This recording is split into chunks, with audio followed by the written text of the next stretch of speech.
ગુજરાતીમાં આપનું સ્વાગત છે। આપની સાથે હું છું કોમલ। સમાચારની શરૂઆત કરીએ તો દમણદાર રાજીવ ગાંધી સેતુ પર ભયાનક અકસ્માત સર્જાયો છે। રિક્ષા અને કાર વચ્ચે ધડાકાભેર અથડામણ થઈ તો આ અકસ્માતમાં રિક્ષા ચાલક સહિત 3 થી વધુ લોકોને ઈજા પહોંચી છે। ઘટનાનો લાઈવ વિડિયો પુલ પરથી પસાર થતી એક કારના ડેશ કેમેરામાં કેદ થયો છે તો આ સોશિયલ મીડિયા પર ઝડપથી વાયરલ પણ થઈ રહ્યો છે। દ્રશ્યોમાં જોઈ શકાય છે કે રિક્ષા ચાલકે સ્ટીયરિંગ પરથી કાબુ ગુમાવતા રિક્ષા રોંગ સાઈડમાં ગઈ હતી અને સામેથી આવતી કાર સાથે અથડાઈ ગઈ હતી। તો અકસ્માતની આ ઘટના સામે આવી છે કે જ્યાં રિક્ષા ચાલક દ્વારા સ્ટીયરિંગ પરથી કાબુ ગુમાવી દેવામાં આવ્યો હતો અને તે રોંગ સાઈડ પર ચાલી ગઈ હતી અને સામેથી આવતી જે ગાડી હતી તેના સાથે અથડાઈ હતી। સંવાદદાતા ભરતસિંહ અમારી સાથે જોડાઈ ગયા છે। ભરતસિંહ, કાર અને રિક્ષા વચ્ચે અથડામણ થઈ તે અંગેના વિડીયો પણ સામે આવી રહ્યા છે। શું અપડેટ આખી ઘટનામાં? जी बिल्कुल, नानी दमण અને મોટી દમણને જોડતી છે આ રાજીવ ગાંધી સેતુ છે એ આ પુલ પર છે વાહનોની પૂર ઝડપે પસાર થઈ રહ્યા હતા। આ દરમિયાન જ એક રિક્ષા ચાલકે છે સ્ટીયરિંગ પરથી કાબુ ગુમાવતા રિક્ષા રોંગ સાઈડ પહોંચી હતી। આથી સામેથી આવતી એક કાર સાથે ધડાકાભેર રિક્ષા અથડાઈ હતી। આમ બંને વાહનો અથડાતા રિક્ષામાં સવાર જે રિક્ષા ચાલકની સાથે 3 થી વધુ લોકો જે સવાર હતા તેમને ઈજા થઈ છે। જોકે આ ઘટનામાં કોઈ જાન नहीं थी नहीं, परंतु जे लोको सवार था रिक्शा में तेमने नानी मोटी ईजा थता प्राथमिक सारवार आपवामां आवी हती। समग्र घटना है त्यांथी पसार थती एक कारना डैशबोर्ड कैमरा में कैद थई गया था और अत्यारे आ विडियो सोशल मीडिया में वायरल थई रह्यो छे। जी भरतसिंह, समग्र माहिती बदल आपनो आभार। तो दमणनो आ मामलो सामे आव्यो छे। राजीव गांधी सेतु परनी आ घटना के ज्यां रिक्शा अने कार वच्चे અથડામણ સર્જાઈ હતી અને આખી ઘટના જે પાછળથી આવી રહી ગાડી હતી તેના ડેશ કેમેરામાં આખી ઘટના કેદ થઈ હતી અને તે અત્યારે જે વિડીયો છે તે અત્યારે સોશિયલ મીડિયામાં વાયરલ થઈ રહ્યો છે, જ્યાં જોઈ શકાય છે કે રિક્ષા જે સ્ટીયરિંગ પરથી કાબુ ગુમાવે છે ને એકાએક અથડામણ સર્જાઈ જાય છે।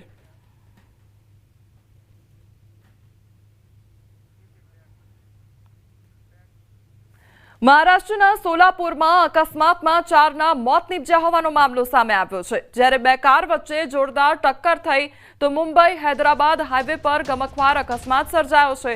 કારમાં સવાર 4 લોકોના ઘટના સ્થળે જ મોત નીપજ્યા છે। 2 લોકોને ગંભીર ઈજા પહોંચી છે તો બંને કારનો કચ્ચર ઘાણ વળી ગયો છે।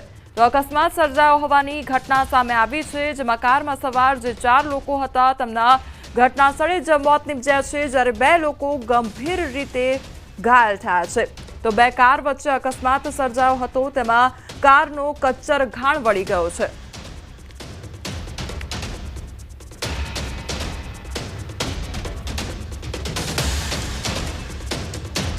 સમાચારમાં આગળ વાત કરીએ અમદાવાદની હવા જે ઝેરી બની ગઈ છે તેના વિશે।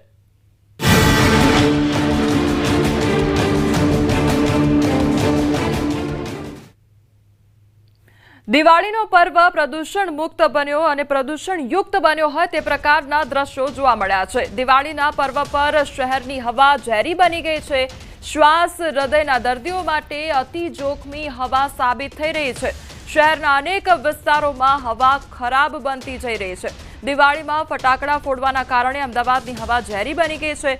અમદાવાદમાં રાત્રે AQI એટલે કે એર ક્વોલિટી ઇન્ડેક્સ 300 ને પાર પહોંચી ગયો હતો, એટલે કે હવા ખૂબ જ ખરાબ અને લોકો માટે જોખમકારક બની ગઈ હતી। ફટાકડાના કારણે હવામાં ખૂબ જ પ્રદૂષણ ફેલાઈ રહ્યું છે અને લોકો બહાર ફટાકડા ફોડતા હોય અને ત્યારે તેમના શ્વાસમાં આ હવા જવાને કારણે તકલીફ પડે તેવી પણ સ્થિતિ શહેરમાં જોવા મળી હતી। અમદાવાદના વિવિધ વિસ્તારોમાં એર ક્વોલિટી ઇન્ડેક્સ 200 થી ઉપર જ જોવા મળ્યો હતો। શહેરના ચાંદખેડા, નારોલ, બોપલ, શીલજ, સાયન્સ સિટી, ઘાટલોડિયા, થલતેજ સહિતના વિસ્તારોમાં હવા આરોગ્ય માટે જોખમકારક બની હતી।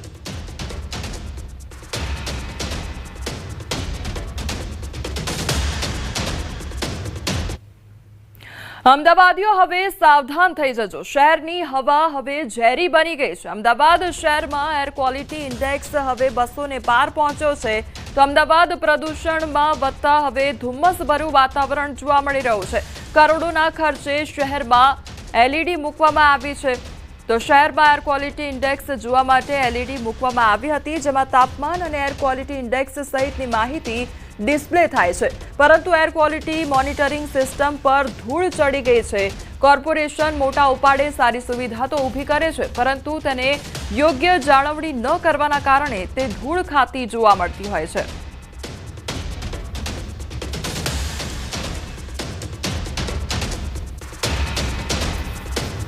હવામાં પ્રદૂષણ વધી રહ્યું છે અને તેનું મુખ્ય કારણ છે કે જે રીતે ફટાકડા ફોડવામાં આવ્યા અને ફટાકડાના ધુમાડાને કારણે હવામાં પ્રદૂષણનું પ્રમાણ છે તે વધતું જોવા મળી રહ્યું છે. વહેલી સવારે જે વાતાવરણ એકદમ ધૂંધળું બની ગયું હતું અને અમદાવાદ શહેરમાં એર ક્વોલિટી ઇન્ડેક્સ 200થી ઉપર પહોંચી ગયો છે. અમદાવાદ શહેરના અલગ અલગ વિસ્તારમાં અલગ અલગ પ્રકારે એર ક્વોલિટી ઇન્ડેક્સ છે તે જોવા મળી રહ્યો છે.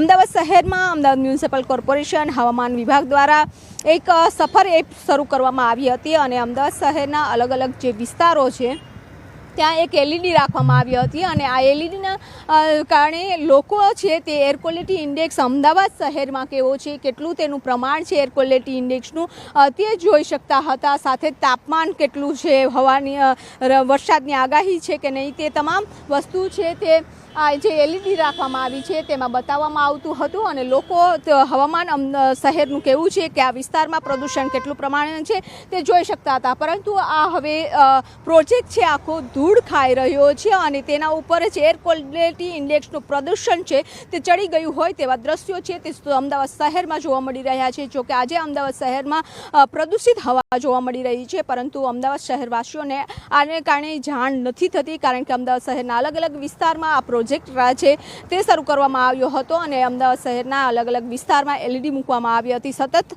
તાપમાન છે તે બતાવવામાં આવતું હતું, એર ક્વોલિટી ઇન્ડેક્સ બતાવવામાં આવતું હતું, પરંતુ છેલ્લા કેટલાય સમયથી આ ધૂળ ખાઈ રહ્યું છે. કેમેરામેન નિલેશ સોસા સાથે વિભુ પટેલ, ન્યૂઝ 18 ગુજરાતી, અમદાવાદ. દિવાળી પર દિલ્હીની હવાની ગુણવત્તા વધુ ખરાબ બની ગઈ છે. દિવાળીની રાત્રે દિલ્હીની હવાનું AQI 400 ને પાર થતા લોકો માટે ખૂબ જોખમી બની છે. શહેરના મોનિટરિંગ પર રહેલા 38 સ્ટેશનોમાંથી 34 સ્ટેશનો રેડ ઝોન પર પહોંચી ગયા છે. દિલ્હીના વિવિધ વિસ્તારો જેવા કે દ્વારકામાં AQI 417, અશોક વિહારમાં 404, વઝીરપુરમાં 423 અને આનંદ વિહારમાં 404 નોંધાયો હતો.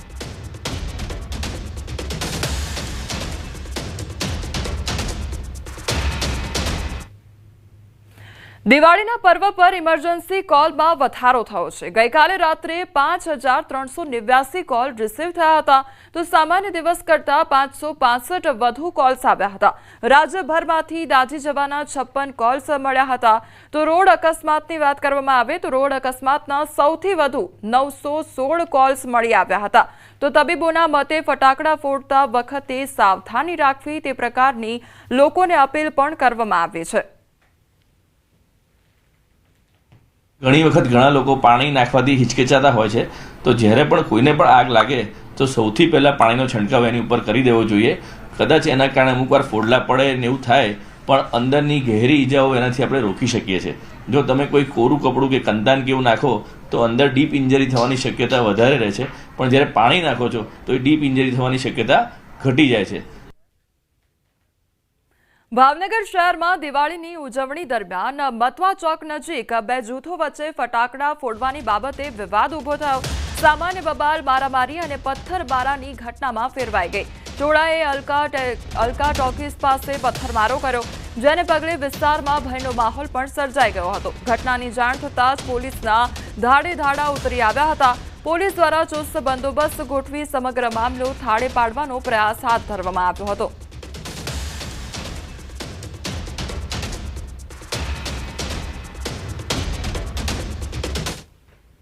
નવસારીમાં ફટાકડા મામલે ભાજપ અને કોંગ્રેસ સામસામે જોવા મળી રહ્યા છે. વાંસદાના ઉનાઈ ગામે ફટાકડાની દુકાન બંધ કરાવવા ધારાસભ્ય અનંત પટેલ રસ્તા પર ઉતર્યા હતા અને કોંગ્રેસ ધારાસભ્ય અનંત પટેલનો અપશબ્દો તેમજ બેભત્સ ઇશારો કરતો વિડીયો વાયરલ થઈ રહ્યો છે.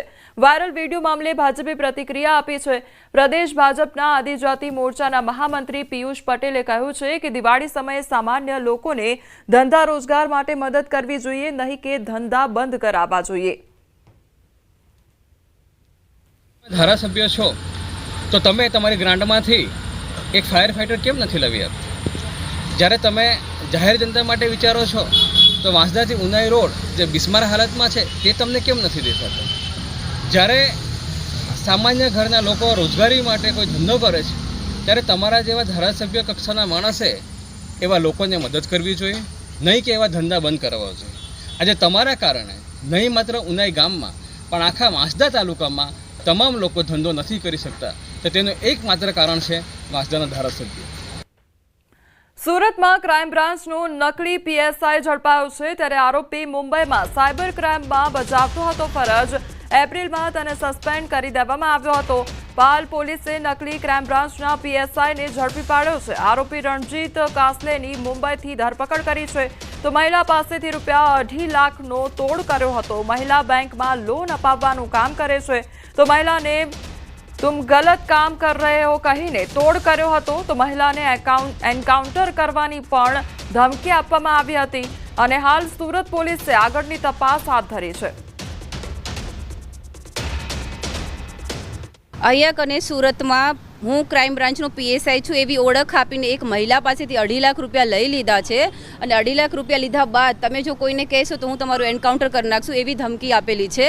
ત્યારબાદ અમારી પોલીસની ટીમ એની પાછળ 3 દિવસ સીસીટીવી અને ટેકનિકલ સોર્સના આધારે મુંબઈથી પકડી લાવેલી છે. એનું નામ રણજીત કાસલે છે, જે મુંબઈમાં પીએસઆઈ છે અને હાલ સસ્પેન્ડ થયેલા છે. અમદાવાદ રેલવે સ્ટેશન પર મુસાફરોની ભારે ભીડ જામી છે. છઠ પર્વ નિમિત્તે અમદાવાદથી વિશાળ સંખ્યામાં શ્રદ્ધાળુઓ રવાના થઈ રહ્યા છે. શહેરના મુખ્ય રેલવે સ્ટેશન ઉપર ભારે ભીડ જોવા મળી રહી છે. તો મુસાફરોની સલામતી અને વ્યવસ્થાને ધ્યાનમાં રાખીને આરપીએફ દ્વારા ખાસ વ્યવસ્થાઓ અમલમાં મૂકી દેવામાં આવી છે. અધિકારીઓ સતત મોનિટરિંગ કરી રહ્યા છે, જેથી મુસાફરોને કોઈ અડચણ ન પડે.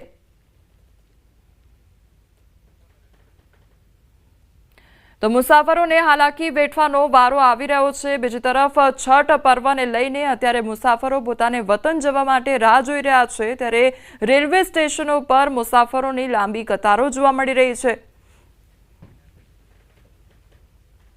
સુરત એસટી વિભાગને દિવાળી ફળી ગઈ છે. માત્ર 4 દિવસમાં 2.6 કરોડની આવક થઈ છે. દિવાળી નિમિત્તે એસટી વિભાગ દ્વારા 1300 જેટલી એક્સ્ટ્રા બસો વિવિધ જિલ્લાઓ સહિત મહારાષ્ટ્ર અને રાજસ્થાનમાં દોડાવવાનું આયોજન કરવામાં આવ્યું હતું. આ એક્સ્ટ્રા બસોનો 70,000 મુસાફરોએ લાભ લીધો. તો મુસાફરોએ જીએસઆરટીસીની ઓનલાઈન વેબસાઇટ પરથી સૌથી વધુ ઓનલાઈન ટિકિટનું બુકિંગ કરાવ્યું. હાલ પણ રૂટિંગ મુસાફરોનો બસ સ્ટેન્ડ પર ઘસારો યથાવત રહેલો છે.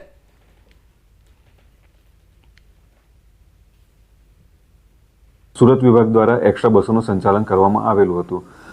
એક્સ્ટ્રા બસો મુખ્યત્વે અમરેલી, ભાવનગર, ગારિયાધાર, રાજકોટ, જૂનાગઢ, મહુવા તેમજ નોર્થમાં ગોધરા, દાહોદ, લુણાવાડા, ઝાલોદ તરફનો એક્સ્ટ્રા બસોનું સંચાલન કરવામાં આવેલું હતું. આ જે એક્સ્ટ્રા બસો હતી તે 1300 એક્સ્ટ્રા બસો થકી અમે સંચાલન કરવામાં આવેલું હતું, જેમાં 70,000 મુસાફરોએ આ એક્સ્ટ્રા બસોનો લાભ લીધેલો હતો. હવે આગળ વાત કરીશું દિવાળીની અનોખી ઉજવણી વિશે.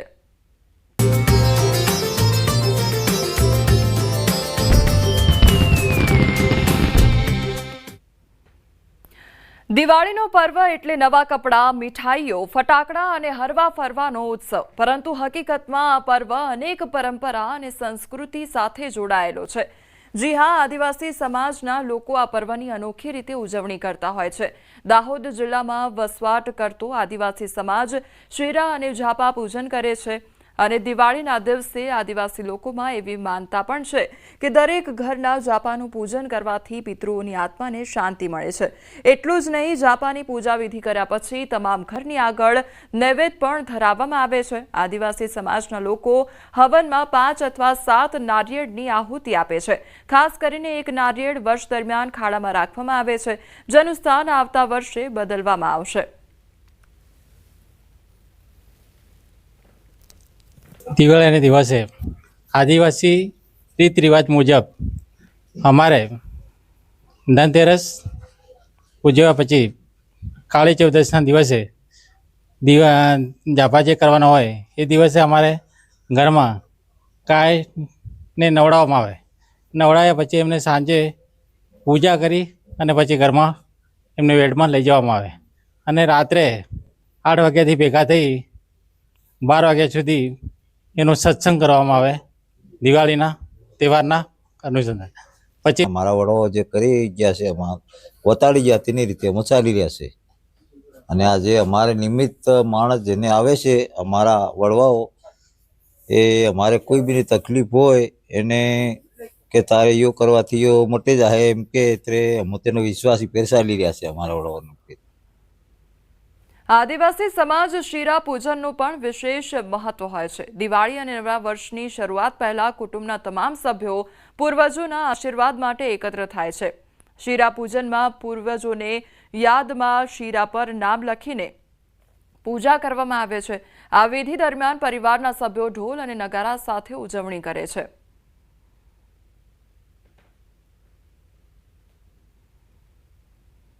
છતાંય અમારા આદિવાસીઓએ આદિકાળથી પોતાના પૂર્વજો જેવા કે અમારા ધાર્મિક ગુરુઓ છે અને અમારા દેવી દેવતાઓ છે, કસોમર દેવ, અમારા બાબા ખત્રી, અમારા ધર્મી રાજા, અમારી સાવન ગામની માતા છે. દરેક આદિવાસી સમાજમાં દરેક વિસ્તારમાં સાવન માતા તરીકે એમની પૂજા કરવામાં આવશે. એમને પૂજા અને અનુલક્ષીને આજે અમે જાપા વિધિ કરીએ છીએ. દેશભરમાં દિવાળીની રાત્રે લોકો ફટાકડા ફોડીને ઉજવણી કરતા હોય છે, પરંતુ ગુજરાતના એક જિલ્લામાં દિવાળીની રાત્રે યુદ્ધ જામે છે. જી હા, અમરેલીના સાવરકુંડલામાં છેલ્લા 80 વર્ષથી યુદ્ધ જામે છે. સાવરકુંડલામાં લોકો ફટાકડાના બદલે એકબીજા પર ઈંગોરિયા ફેંકે છે, તો સ્થાનિકોએ વર્ષોથી જૂની ઈંગોરિયા યુદ્ધની પરંપરા જાળવી રાખી છે. સાવરકુંડલામાં દિવાળીની રાત્રે ઈંગોરિયા અને કોકડાનું યુદ્ધ જામે છે. આ ઈંગોરિયા યુદ્ધ શહેરના અલગ અલગ ચોક વિસ્તારોમાં રમાય છે, જ્યાં લોકો સામસામે કોકડામાંથી બનાવેલા ઈંગોરિયા ફેંકે છે. રમત રાત્રિના સમયે સ્ટ્રીટ લાઇટ બંધ કરીને રમવામાં આવે છે, જે એક અનોખો માહોલ પણ બનાવે છે. આ અમારે આજે જે દિવાળીની નાઇટ રાતે જે ઈંગોરિયા રમવાની જે પરંપરા છે 70 વર્ષથી ચાલી આવે છે. ને અહીંયા પેલા અમે 10 વર્ષ હવે કોકડાથી ચાલુ કર્યું છે, ઈંગોરિયાથી રમવાનું બંધ કર્યું છે. ને આ અત્યારે જે રમત રમાય છે એનાથી કોઈ બી જાનહાની કોઈને થતી નથી, થઈ નથી. ને આ અમારી પરંપરામાં બહુ બધા બહાર ગામથી ને જોવા આવે છે, જેમ કે રાજકોટ છે, અમદાવાદ છે, મુંબઈ છે, દિલ્હી છે, ત્યાંથી કલકત્તાથી પણ જોવા આવે છે. ઈંગોરિયાની રમત છેલ્લા 4 દાયકાથી સાવરકુંડલામાં રમવામાં આવે છે અને પહેલા ઈંગોરિયાની રમત રમવામાં આવતી હતી, પરંતુ સમય જતાં હવે કોકડાએ સ્થાન લઈ લીધું છે. યુવાનો ઈંગોરિયા અને કોકડા એકબીજા ઉપર ફેંકે છે. આ રમત દરમિયાન અત્યાર સુધી કોઈ વ્યક્તિને ગંભીર ઈજા થઈ નથી કે કોઈ દાઝ્યું પણ નથી. તો ઈંગોરિયાની રમત શાંતિપૂર્ણ માહોલ વચ્ચે રમાય છે. રમત દરમિયાન પોલીસનો બંદોબસ્ત અને પેટ્રોલિંગ પણ હોય છે. અમે 80 વર્ષથી આ કોકડાની ગેમ રમીએ છીએ. અમે અત્યારે રમીએ છીએ. અમારા પપ્પા રમતા, અમારા દાદા પણ આ રમતા. આમાં આવું નિર્દોષ ગેમ છે અને અમે એટલા ઉત્સાહથી રમીએ છીએ. અમને બહુ મજા આવે છે અને આમાં નહીં જાનહાની કોઈ પણ જાતની થતી નથી. આ પરંપરાગત રમત જોવા અને રમવા માટે રાજકોટ, ભાવનગર, સુરત, અમદાવાદ અને મુંબઈ જેવા મોટા શહેરોમાંથી પણ લોકો ખાસ દિવાળી કરવા સાવરકુંડલા આવે છે. સાવરકુંડલાની બહાર રહેતા લોકો પણ ઈંગોરિયા અને કોકડાની રમત જોઈને ચકિત થઈ જાય છે. અમે પુના મહારાષ્ટ્રથી આવ્યા છે. દર વર્ષે અમને ઉત્સાહ હોય છે કે ક્યારે દિવાળી આવે. દિવાળીમાં અમને અહીંયા સાવરકુંડલા ગામ અમારું સાવરકુંડલા છે. અમને આવવાનો ઉત્સાહ ઘણો હોય છે. અહીંયા પ્રશાસનની પણ વ્યવસ્થા ઘણી સારી હોય છે, ફાયર બ્રિગેડની સારી, બધાનો સહકારી હોય છે અને આ જોવાનો એક ઉત્સાહ જ અલગ હોય છે. અહીંયા સાવરકુંડલામાં આવવાનો એક ઉત્સાહ અમારે બહુ ગમે છે અમને આવું. અરવલ્લીમાં દિવાળીનો ઐતિહાસિક વારસો આજે પણ સચવાયેલો જોવા મળી રહ્યો છે. દિવાળીની રાત્રે ડુંગર પર પ્રગટતું 13 ફૂટ ઊંચું મેરાયું. મોડાસામાં દિવાળીની રાત્રે મેરાયું પ્રગટાવવાની પરંપરા આજે પણ છે. શામપુર ગામ નજીક સૌથી ઊંચા ડુંગર પર 13 ફૂટનું મેરાયું પ્રગટાવવાની પરંપરા આજે પણ અકબંધ રહી છે. દર દિવાળીના દિવસે ગામના લોકો 800 ફૂટ ઊંચાઈ પર આવેલા પૌરાણિક મેરા પાસે એકઠા થાય છે. હાથમાં શ્રીફળ, ઘી અને પૂજા સામગ્રી લઈને તેઓ વાજતે ગાજતે ડુંગર ચડવા નીકળે છે. શિખરે પહોંચીને સૌપ્રથમ ગામ, પ્રજા અને પશુઓની સુખાકારી માટે પ્રાર્થના થાય છે. ત્યારબાદ વિશેષ પૂજા સાથે મેરાયું પ્રગટાવવામાં આવે છે.